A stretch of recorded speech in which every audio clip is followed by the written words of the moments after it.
Takshashila classes Kota में मैं सुनील नागर आप सभी का हार्दिक स्वागत करता हूं। हमने पिछली क्लासों में भी कई सारे टॉपिक्स पढ़ लिए हैं और आप हमसे लगातार कनेक्ट हैं, जुड़े हुए हैं और इसी को ध्यान में रखते हुए हम दोबारा से आपके लिए नया टॉपिक जो आपके लिए लेकर आए हैं उस पर आज हम बिल्कुल विस्तृत रूप से हम यहाँ पर चर्चा करने वाले हैं। और टॉपिक ऐसा है जिसमें कई बच्चे जो हैं उनमें उस टॉपिक में समस्याएं आपके आती है। जिस टॉपिक की मैं आपसे बात करने वाला हूं उसमें कई बच्चे हैं जिनके बहुत समस्या आती है। ये टॉपिक आपके बहुत ही ज़्यादा इंपॉर्टेंट है। यहाँ से प्रश्न श्योर रूप से आपके आता है, आपके एलडीसी में आता है, आपके पटवारी में आता है, आपके रिट में आता है, आपके अन्य जो भी एग्जाम्स है बहुत सारे हाईकोर्ट वगैरह वगैरह जो भी है, इसमें सभी में आपके ये टॉपिक काम आता है। इवन हम बात करें अंग्रेजी में तो इसमें अंग्रेजी में भी आपके टॉपिक होता है, लेकिन वहाँ पर केवल लैंग्वेज के हिसाब से आपका आपका जो लेटर है वो इंग्लिश में हो जाता है, लेकिन टॉपिक आपका वहाँ पर भी है। ठीक, वो आपको मैं टॉपिक जल्दी से बता देता हूँ। उसको आप अंग्रेजी में बोलते हैं वॉइस, और सभी आप पहचान गए होंगे वॉइस। वॉइस को यहाँ पर हम बोलते हैं हिंदी में वाच्य। वाच्य यहाँ पर हम कहेंगे इसे। ठीक है, वॉइस अर्थात वाच्य। हिंदी में यदि हम बात करें, पहले हम इंग्लिश की थोड़ी बात करते हैं, आपको थोड़ा समझने में आसानी होगी। आपने सुना होगा active voice, passive voice. English में दो टाइप होती है, एक्टिव वॉइस, पैसिव वॉइस। कर्ता को कर्म में और कर्म को वापस से कर्ता के रूप में लिखना। ठीक है, और बाकी कुछ चेंजेस है टेंस के अंदर जो होते हैं, जो आपके स्टेटमेंट जो उसमें होंगे टेंस में वो परिवर्तन होते हैं। वही परिवर्तन यहाँ पर किस प्रकार से होंगे, हिंदी में क्या वास्तव में दो प्रकार होते हैं या इसके अन्य जो है कुछ और प्रकार यहाँ पर होते हैं। तो यहाँ पर हम बात करें हिंदी में, तो हिंदी में यहाँ पर ये 3 प्रकार का होता है। कितने प्रकार का होता है? 3 प्रकार का। एक होता है आपका, सबसे पहले ध्यान से देखिएगा, कर्तृवाच्य। कर्तृवाच्य नाम सुना होगा आपने। दूसरा आपका होगा कर्मवाच्य। कर्मवाच्य दूसरा आपका होगा कर्मवाच्य। तीसरा आपका यहाँ पर होगा जो है भाववाच्य। आपने सुना होगा भाववाच्य। लेकिन अंग्रेजी में ये 2 प्रकार होता है, active voice and passive voice. सबसे पहले हम बात करें कर्तृवाच्य। अच्छा, इसमें ज़्यादा कोई इसमें महान ऐसा नहीं है कि इसमें आपको समझ में कुछ नहीं आए। मैं जानता हूँ कि आपने समझने की कोशिश नहीं की होगी, मैं जानता हूँ इस बात को। हम बात करें, जैसा देखिए हमने क्रिया पढ़ा था तो उससे संबंधित यहाँ पर आपके काम आएगा। हालांकि कारक आपने पढ़ा है तो वो भी आपके यहाँ हेल्प देगा। दूसरा, आपने क्रिया यदि पढ़ा है तो वो भी आपके यहाँ पर सहयोग देगा। ठीक है, यदि हम बात करें इसकी, सबसे पहले हम यहाँ पर ले 1 नंबर कर्तृवाच्य। कर्तृवाच्य ये आप देखिएगा, इसको हम बात करें यहाँ पर हिंदी में 3 प्रकार का होता है, पहला, दूसरा और तीसरा। देखिए एक वाक्य लिखा, राम पुस्तक पढ़ता है। राम पुस्तक पढ़ता है, ध्यान से देखिएगा, पढ़ता है। सबसे पहले हम बात करें एक वाक्य की, सिंपल सा वाक्य है। हमने इससे पहले जो है वाक्य नाम का टॉपिक पढ़ा, उसमें आप जानते हैं वाक्य किसे कहते हैं, 2 या 2 से अधिक शब्दों के सार्थक मेल को वाक्य कहते हैं, जिसमें कर्ता होगा और क्रिया कर्म होगी, उद्देश्य होगा, विधेय होगा, अर्थात सरल वाक्य होगा। तो यहाँ पर देखिए कर्तृवाच्य की हम बात करें तो इसकी परिभाषा समझिए पहले। जिस वाक्य में कर्ता की प्रधानता होती है, जिस वाक्य में कर्ता की प्रधानता होती है उसे कर्तृवाच्य कहते हैं। उसे कर्तृवाच्य कहते हैं। समझिए इसको। इसमें थोड़ी सी इंपॉर्टेंट बात यह भी है कि कर्तृवाच्य में जो क्रिया है, कर्तृवाच्य में क्रिया कर्ता के लिंग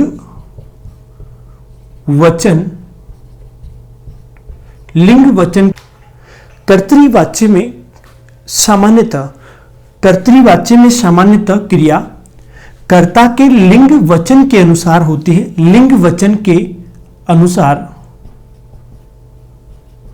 होती है। अब देखिए इसको हम बात करें, पूरा करते हैं कैसे होती है। देखिए कैसे कर्तृवाच्य में कर्ता के अनुसार होती है, यहाँ पर कर्ता की क्रिया के।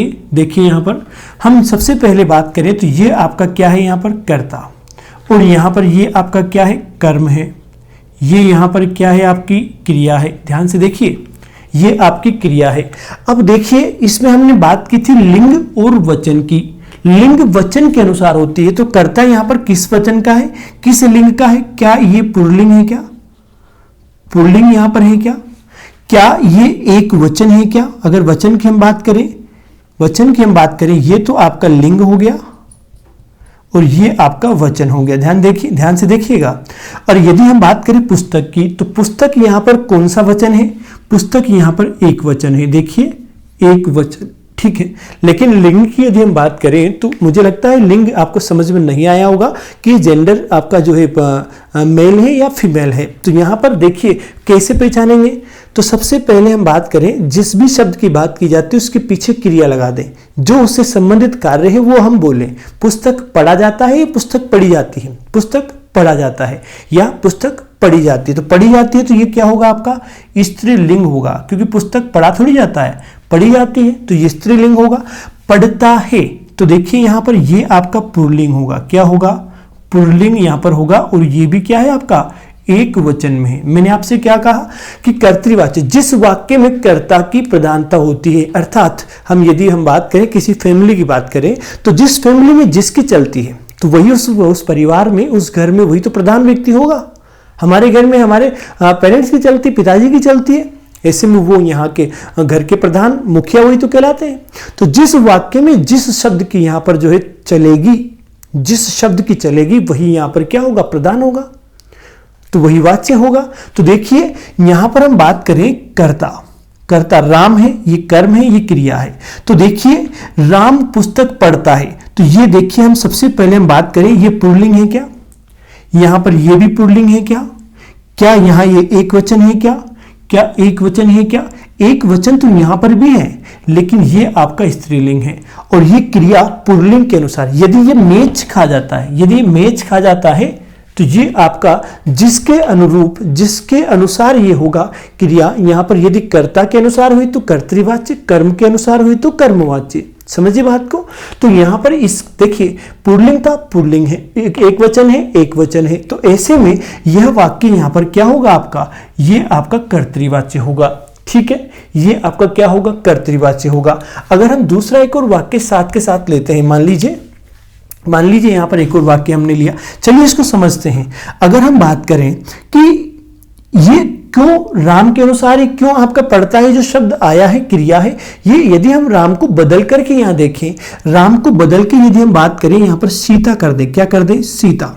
यदि राम के बदलने से क्रिया बदल जाती है, यदि कर्ता के बदलने से क्रिया बदल जाती है, तो वो वही वाक्य होगा, कर्तृवाच्य होगा। तो सीता पुस्तक पढ़ती है, समझिए वाक्य को, हमने वाक्य लिखा सीता पुस्तक पढ़ती है। तो ध्यान से देखिएगा, सीता पुस्तक पढ़ती है, तो ये आपका स्त्रीलिंग हुआ, ये आपका एक वचन हुआ, ये आपका स्त्रीलिंग पहले से था, ये एक वचन था, स्त्रीलिंग और एक वचन।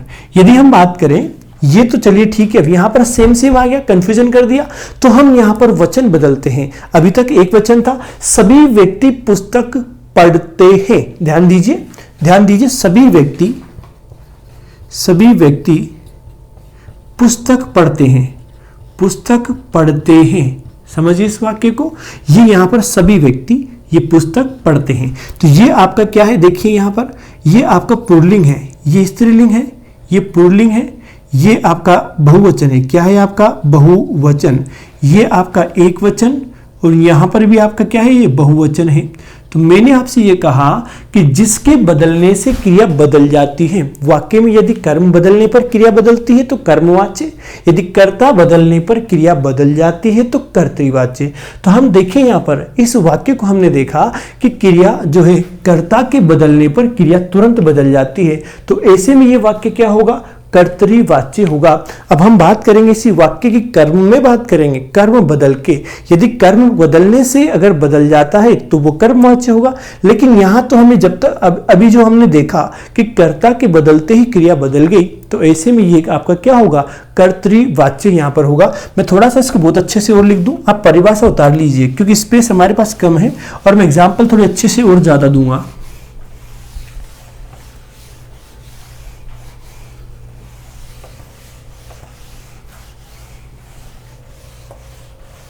देखिए अगला वाक्य देखते हैं एक बार। मैं थोड़ा सा इसको डीपली यहां पर लेता हूं। देखिए 3 वाक्य एक साथ यहां पर लूंगा। बच्चा कली तोड़ता है, कली तोड़ता है, या कली की जगह हम लिखें फूल तोड़ता है, ठीक है। बच्चा फूल तोड़ता है। देखिए इसी वाक्य को मैंने लिखा, मान लीजिए राम फूल तोड़ता है। देखिए यहां पर इसी वाक्य को लिखा मैंने, सीता फूल तोड़ती है, सीता फूल तोड़ती है। सभी व्यक्ति फूल तोड़ते हैं, सभी व्यक्ति फूल तोड़ते हैं। समझिए इस वाक्य को। देखिए मैंने आपके सामने 4 वाक्य लिखे, मैं इन्हीं को थोड़ा सा बदल देता हूं, इन्हीं को थोड़ा बदलता हूं। पहले तो हम ये देखें कि ये आपका क्या है, स्त्रीलिंग है क्या, ये आपका बच्चा पुल्लिंग है, क्या है पुल्लिंग, और यहां पर ये क्या है, एक वचन में है। ये आपका फूल देखिए आपका स्त्रीलिंग है पुल्लिंग है। फूल तोड़ा जाता है या फूल तोड़ी जाती है, तोड़ा जाता है, तो ये आपका पुल्लिंग होगा। ये यहां पर एक वचन, ये भी आपका पुल्लिंग और एक वचन, ठीक है। इससे सब में समानताएं हैं, सब में समानताएं हैं। ऐसे में हमने कर्ता बदल करके देखा, कर्ता बदलने से कोई प्रभाव पड़ा क्या, ठीक। यहां भी हमने देखा तो ये भी आपका पुल्लिंग है, ये आपका एक वचन है, और यहां पर ये आपका पुल्लिंग है, एक वचन है, पुल्लिंग और एक वचन। चलिए नहीं बदला, लेकिन हमने फिर बदला, लिंग बदला। ये आपका स्त्रीलिंग है और यहां पर ये एक वचन, ये आपका पुल्लिंग एक वचन, पुल्लिंग एक वचन, सॉरी स्त्रीलिंग है यहां पर स्त्रीलिंग। तो देखिए जैसे यहां पर हमने स्त्रीलिंग किया वैसे आपकी क्रिया भी क्या हो गई, स्त्रीलिंग। अर्थात वचन तो नहीं बदला, लेकिन हमने जैसे लिंग बदला तो आपकी क्रिया में परिवर्तन हुआ, और क्रिया में परिवर्तन हुआ तो ऐसे में ये आपका कौन सा वाक्य होगा, कर्तृवाच्य, क्योंकि कर्ता बदला तो यहां पर क्रिया भी बदल गई। जैसे हम यहां बात करें तो यहां पर ये पुल्लिंग और ये बहुवचन है, बहुवचन, ये यहां पर पुल्लिंग, ये आपका एक वचन है, ये आपका पुल्लिंग, और यहां पर ये क्या है आपका बहुवचन यहां पर है। तो देखिए ये आपका बहुवचन हुआ, वचन बदलती, और वचन में यहां क्रिया भी बदली। क्या आपने कर्ता का वचन बदला तो क्रिया का वचन भी बदल गया क्या। तो इसी के साथ में हम देखें, इसी हिसाब से हम यहाँ पर देखें तो ये कर्ता बदलते क्रिया में क्या हो गया, परिवर्तन हो गया। तो इसी की वजह से हम यहाँ पर इसे क्या कहेंगे, कर्तृवाच्य।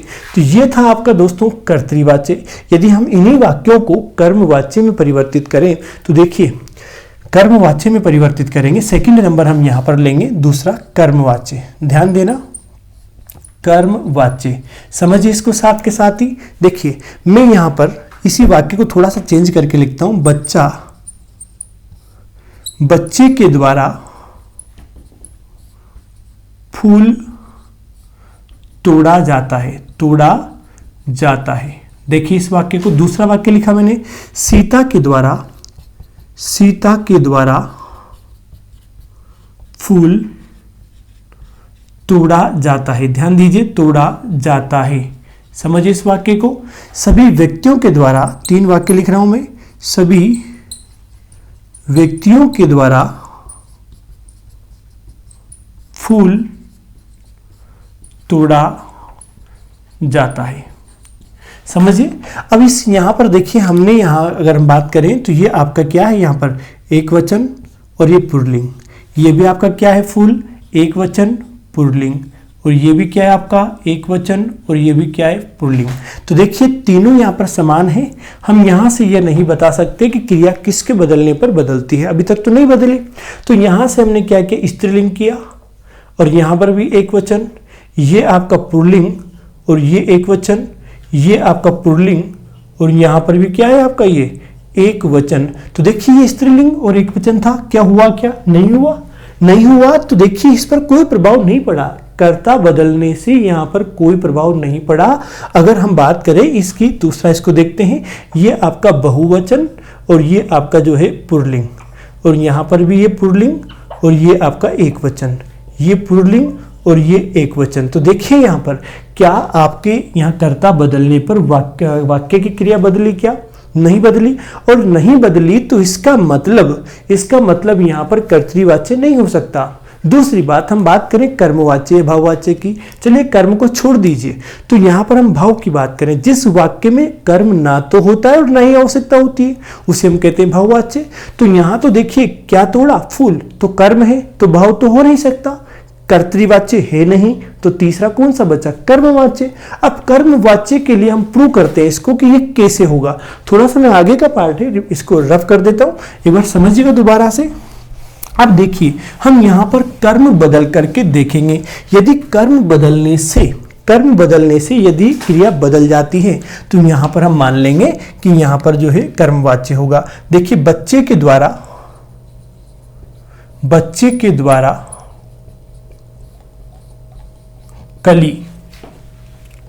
कलियां या कली तोड़ी जाती है, कली तोड़ी जाती है। देखिए यहां पर दूसरा लिखा हमने, यहां पर सीता के द्वारा कली तोड़ी जाती है। सभी व्यक्तियों के द्वारा कली तोड़ी जाती है। तो देखिए हमने यहां पर, जैसे ही यहां पर देखिए हमने यहां कर्म बदला, बच्चे के द्वारा फूल तोड़ा जाता है, ये आपका देखिए इसके अनुसार था। अब यहां पर देखिए ये पुल्लिंग है, ये आपका स्त्रीलिंग है, ये भी क्या हो गया आपका स्त्रीलिंग। अर्थात हमने यहां फूल से कली किया तो क्रिया तुरंत बदल गई। तो क्रिया के बदलते ही देखिए यहां कर्म बदलते क्रिया बदली, तो यह वाक्य कौन सा होगा, कर्मवाच्य होगा। इसकी कर्मवाच्य की परिभाषा क्या हो सकती है, जिस वाक्य में कर्म की प्रधानता होती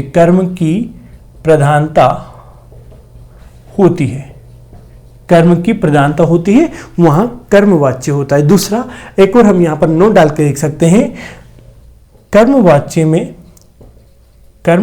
में सामान्यतः क्रिया कर्म के लिंग वचन के अनुसार आती है। ये नोट डाल के आप लिख सकते हैं, इसको आप नोट डाल के यहां पर लिख सकते हैं, ठीक है। कर्मवाच्य में कर्म के लिंग वचन के अनुसार आती है क्रिया, ठीक है। और कर्ता में कर्ता के लिंग वचन के अनुसार जो है क्रिया यहां पर आती है, तो कर्तृवाच्य। और कर्म के अनुसार आए तो कर्मवाच्य। तो ये था आपका कर्मवाच्य। दूसरा नोट डाल के आप लिख सकते हैं, यदि के द्वारा ये जो पहचान चिन्ह क्या, कर्म कारक पहचान चिन्ह है, कर्ता ने कर्म को या के द्वारा, तो यहां पर के द्वारा कर्म कारक वाक्य में आ जाए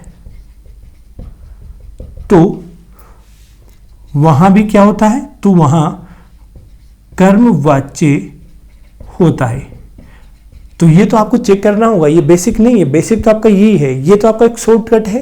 यदि आपको लगता है कि मैं चेक नहीं कर पा रहा, तो के द्वारा आपको दिख जाए तो इसे में आप क्या लगा सकते हो, उसमें आप लगा सकते हैं कर्मवाच्य। यदि आपको लगता है कि मैं नहीं कर सकता इस वाक्य को और आपको के द्वारा दिख जाए, तो आप सिंपल तरीके से आप इसे कर्मवाच्य मान सकते हैं, ठीक है। ये बिल्कुल बेसिक पैटर्न आपका जो है शॉर्टकट था, ये बेसिक है जो मैं आपको बताया यहाँ पर, ठीक है। हम बात करेंगे यहाँ पर, ऐसे हम कर्मवाच्य में भी कर्तृवाच्य में भी आप देख सकते हैं, ने कर्म कारक चिन्ह यहाँ पर को या के द्वारा कर्म कारक, ये कर्ता कारक, ये कर्म कारक, ये कर्ता कारक कर्म कारक। यदि ये पहचान चिन्ह नजर आ जाए तो ऐसे में आप उसे जो पहचान चिन्ह यहाँ पर जिस कारक का है वैसा आप मान सकते हैं, ठीक है। इसके बाद हम बात करेंगे भाव की, ठीक है। भाव की बात करेंगे तो भाव के लिए हम थोड़ा सा पहले समझेंगे, थोड़ा वो और भी थोड़ा सा इनसे हटके हैं और एग्जाम में आपके यहाँ से प्रश्न पूछा जाता है, ये तो आप बिल्कुल ध्यान रखें इस बात का, ठीक है। तो आपका भाववाच्य क्या होगा समझिएगा इसको भी।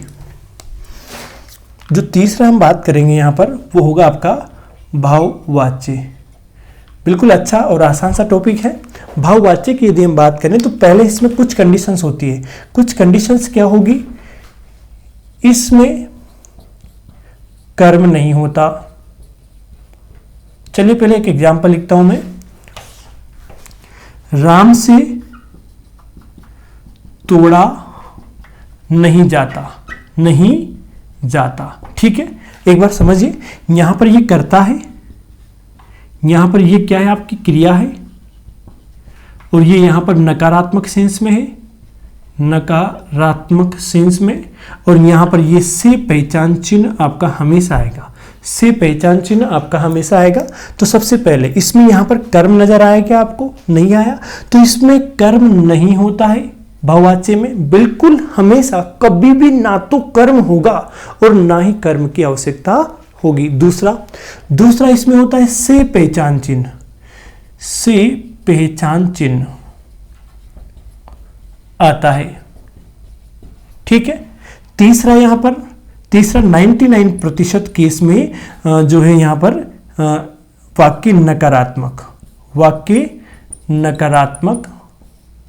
होता है। कभी कभी वाक्य सकारात्मक हो सकता है, लेकिन ज्यादातर चांसेस क्या होंगे? नकारात्मक। इसमें फोर्थ पॉइंट होगा कि जो क्रिया है ये यहां पर पुल्लिंग एक वचन में होगी, क्रिया पुल्लिंग एक वचन में होती है। ये ध्यान रखना, एक वचन में होती है, पुल्लिंग होती है, स्त्रीलिंग नहीं होती। ध्यान रखना इस बात है। कभी कभी आ सकता है, 0.01% चांसेस है, बाकी आपका पुल्लिंग ही होना है, ध्यान रखना। तो ये जो 4 कंडीशन आपके सामने रखी है ये यहां पर इंपॉर्टेंट है। इसी वाक्य को मैं दोबारा से अगला लिखना चाहूं, सेम ऐसा। तो देखिए, मोहन से पढ़ा नहीं जाता। देखिए, वैसे पढ़ना तो क्रिया यहाँ पर क्या है? सकारात्मक है, यहाँ पर जो है कर्म वाली है, लेकिन नहीं जाता तो पढ़ता ही नहीं है, तो इसमें कर्म हो ही नहीं सकता ना। तो यहाँ पर ये कर्म, मोहन ये कर्ता हो गया, से पहचान चिन्ह हो गया, ये आपकी क्रिया हो गई, एक वचन में हो गई, पुल्लिंग हो गई, और यहाँ पर नकारात्मक सेंस यहाँ पर हो गया। तो 4 कंडीशन यहाँ पर बनती। साथ में एक जो मेजर कंडीशन यहाँ पर है, पहचान, जो स्पेशल पहचान है, वो यहाँ पर आप नोट डाल के लिख सकते हैं। यदि किसी भी वाक्य में ने प्लस को पहचान चिन्ह आ जाए, ने और को दोनों पहचान चिन्ह एक साथ आ जाए, जैसे राम ने रावण को मारा। देखिए वाक्य लिखो मैं, राम ने रावण को मारा। तो ऐसे में देखिए यहां पर, अब आपसे मैंने कहा कि ने होने पर कर्तृवाच्य, को होने पर कर्मवाच्य, लेकिन दोनों एक साथ आ जाए तो ये आपका होगा भाववाच्य। ध्यान रखना। तो यहां पर देखिए, ने प्लस को आने पर भी भाववाच्य होगा, ये ध्यान रखें। ठीक है, ने और, तो ये 5वीं कंडीशन यहां पर है। ये पहली कंडीशन हो गई, दूसरी कंडीशन हो गई, तीसरी हो गई, चौथी हो गई, और ये 5वीं कंडीशन यहां पर होगी। तो ये इस प्रकार से आपके वाच्य थे। हम वाच्य की बात करें, प्रश्न यहां से कैसा पूछा जाएगा? एक वाक्य आपको दिया जाएगा, मान लीजिए यही वाक्य आपको दे दिया कि मोहन से पढ़ा नहीं जाता। इस वाक्य में किस प्रकार का वाच्य होगा? ऑप्शन आपके सामने होगा 1, 2, 3, ABCD, डी में कोई नहीं दे देगा। तो ऐसे में आपको पहचानना होगा कि से पहचान चिन्ह है, करता है, कर्म नहीं है, तो कर्म तो हो नहीं सकता। अगर यहाँ पर बात करें क्रिया की तो मोहन के अनुसार नहीं है, और यहाँ से पहचान चिन्ह नेगेटिव सेंस है, और ऐसे तमाम जो जितनी भी मैंने जानकारी आपको दी, इस प्रकार की जानकारी आपको अगर वाक्य में मिल जाती है तो ऐसे में ये बहुवाच्य होगा। और यहाँ पर सीधा आ जाए, राम ने रावण को मारा, ठीक है, तो ने और को दिखा तो ये भाव होगा। सिंपल सी बात है। पहचान यहां पर मैंने आपको अलग से दे दी, ये शॉर्टकट मेथड था। ठीक, अगला वाक्य की यदि हम बात करें दूसरा, और देखिए, सीता कलियां तोड़ती है। वाक्य निम्न में से किस प्रकार का वाच्य होगा? वाक्य में निम्न में से किस प्रकार का वाच्य होगा? तो ये आप पहचानिएगा इसको। जिस तरीके से पहचान मैंने आपको बताई है, ये पहचान आपको ध्यान रखना होगा, और आपको बिल्कुल बेसिक तरीके से सीखना, इसको जानना होगा कि, और मिलान करना होगा कि ये कर्ता के अनुसार है या कर्म के अनुसार। तो आपको कभी तो कर्ता बदल के देखना है, कभी आप कर्म बदल के देखना है। यदि क्रिया कर्ता के बदलते बदल जाती है तो वो कर्तृवाच्य, यदि क्रिया वाक्य की कर्म के बदलने पर बदलती है तो वो आपका कर्मवाच्य होगा। ठीक है, और यदि कर्म नहीं हुआ और से पहचान चिन्ह नकारात्मक या पुल्लिंग एक वचन क्रिया होती है तो ऐसे में उस वाक्य को हम यहाँ पर भाववाच्य कह सकते हैं। ठीक है, तो तीनों केस में जानकारी मैंने आपको दे दी। तो यहाँ पर हम बात कर रहे थे वॉइस वाच्य नाम के टॉपिक की। वॉइस यानी आवाज होती है और यहाँ पर कर्म और कर्ता को बदलते हैं एक दूसरे को। अंग्रेजी में 2 प्रकार का active voice, passive voice. Hindi में 3 प्रकार का कर्तृवाच्य, कर्मवाच्य, भाववाच्य। इसकी भाववाच्य की परिभाषा देखें तो ये जिसमें भाव की प्रधानता होती है और क्रिया भाव के अनुसार आती है। तो ये सिंपल सी परिभाषा यहाँ पर थी तो मैंने नहीं लिखवाई। ठीक है, तो ये आपका बिल्कुल इसे बच्चे टफ यहाँ पर जो है टॉपिक मानते हैं, लेकिन मैंने आपको बहुत आसान तरीके से आपको बताया है।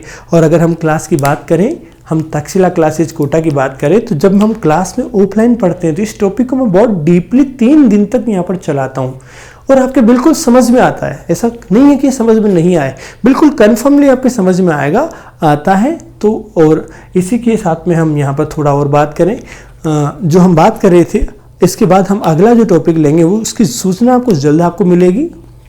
आपका क्रिया टॉपिक हो गया, आपका वाच्य हो गया, आपका समास, आपका जो एक संधि आपका हो चुका है। तो दोस्तों इसी के साथ में मैं आपसे यहाँ पर जो है आपसे एक बात और यहाँ पर कहना चाहूँगा कि यदि आपने अभी तक हमारा चैनल सब्सक्राइब नहीं किया है तो आप जल्द कर दीजिए। ठीक है, क्योंकि आपको लगता है, आपको तो पता ही है हम आपके लिए कितनी मेहनत यहाँ पर कर रहे हैं, तो इतना तो आप कर सकते हैं कि आप सब्सक्राइब कर दीजिए। ठीक है, साथ में यदि आपको कुछ डाउट रहता है, कुछ समस्या यहाँ पर आती है, तो आपका जो हमारा जो पेज है उसके ऊपर कोचिंग का नंबर अलग से लिखा हुआ है। आप व्हाट्सएप के माध्यम से आप प्रश्न यहाँ पर पूछ सकते हैं। आप सोल्व करने का तरीका क्या होगा, क्वेश्चन कैसा, उसका आंसर क्या होगा, कैसे, तो वो सारा डिस्कशन आप कर सकते हैं। कमेंट के माध्यम से भी आप कर सकते हैं। तो आप हमारे चैनल को जल्द से जल्द सब्सक्राइब कीजिए। समस्या आती है तो व्हाट्सएप के माध्यम से नंबर आपके वहाँ पर है। ठीक है, जहाँ पर आप इसको पोस्ट को देख रहे हैं भी क्लास को, वहाँ पर आपको नंबर मिल जाएंगे। व्हाट्सएप पर भी जुड़ सकते हैं, फेसबुक के माध्यम से आप जुड़ सकते हैं। ठीक है, तो आप इस प्रकार से आप हमारी कोचिंग से यहाँ पर जुड़ सकते हैं। कोई भी समस्या है तो आप हमें बता दीजिएगा। ठीक है, इसी के साथ में दोस्तों मैं आपसे जाने की इजाज़त चाहूँगा। ठीक, इसी के साथ में मेरा आप सभी को बहुत बहुत धन्यवाद।